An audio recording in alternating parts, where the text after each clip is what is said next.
Share बाजारामध्ये झालेल्या पडझडीवरून शिवसेना खासदार संजय राऊत यांनी केंद्र सरकार आणि मोदी शहांवर टीकेची झोड उठवली आहे। भारतातही अमेरिकेप्रमाणे उठाव होईल असा दावा राऊतांनी केला आहे। एलन मस्क हे अमेरिकेतले अदानी आहेत असा आरोपही त्यांनी केला। भारतात लवकरच अमेरिकेमध्ये जशी आंदोलनं झाली तशी आंदोलनं होतील, उद्योगपतींविरोधात जनता रस्त्यावर उतरेल असं राऊत यांनी म्हटलेलं आहे। लोकशाही वाचवण्यासाठी अमेरिकेमध्ये आंदोलन झालं आणि तसंच आंदोलन भारतात सुद्धा होईल असं संजय राऊत यांनी म्हटलंय। तर शेअर बाजारामध्ये पडझड झाली आहे आणि यावरून शिवसेना खासदार संजय राऊत यांनी केंद्र सरकार, मोदी, शहा यांच्यावर टीकेचीही झोड उठवली आहे।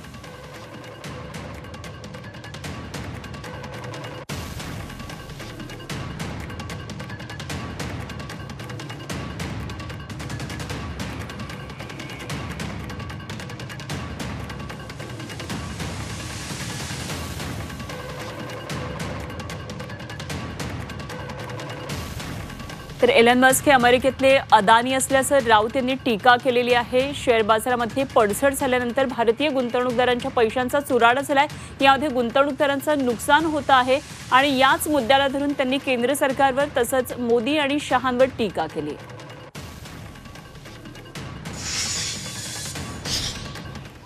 लोकशाही काय असते आणि लोकशाही वाचवण्यासाठी जनता काय करू शकते हे भारताच्या स्वातंत्र्य लढ्यात जसं दिसलं तसं आत्ता अमेरिकेत दिसतं आहे। अमेरिकेतल्या 50 राज्याची जनता, 50 राज्यातली जनता ही ट्रम्प आणि उद्योगपती मस्क म्हणजे तिकडले अडाणी त्यांच्या विरोधामध्ये रस्त्यावर उतरली। हा देश विकला जातोय, जसं अमेरिका एलन मस्कला विकली जाते तसं हा देश मोदी आणि अमित शहांच्या लाडक्या उद्योगपतींना विकला जातोय आणि वक्फ बोर्डाचं बिल ही त्याची एक महत्त्वाची पायरी आहे। सर्व काही अडाणींच्या घशात जात आहे, हे स्पष्ट दिसतं। धारावीपासून ते वक्फ बोर्डापर्यंत एलन मस्कला सुद्धा त्याच पद्धतीनं अमेरिका विकली जाते ट्रम्पकडून।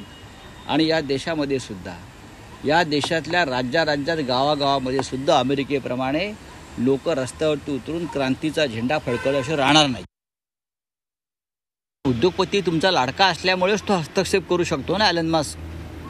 जसं या देशामध्ये 2 किंवा 4 उद्योगपती देश चालवत आहेत, हस्तक्षेप करत आहेत, त्यांच्या सोयीनं धोरणं बदलली जात आहेत, कामगार कायदे बदलले जात आहेत, हे त्यांच्यासाठीच आहे ना। लोक रस्त्यावरती देशात सुद्धा येणार आहेत।